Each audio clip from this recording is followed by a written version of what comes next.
We made a tutorial on how to use the Urethane and Acrylic Grout Residue Remover. The tile we are using has a dried haze from an application of premixed grout. To start, pour the remover directly on the tiles with haze, ensuring there is enough to cover the entire surface.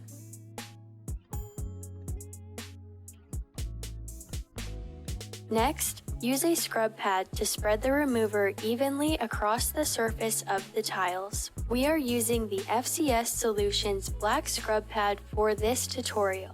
Set a timer for 3 to 5 minutes depending on the amount of haze visible. Gently scrub the tiles continuously until the timer is done.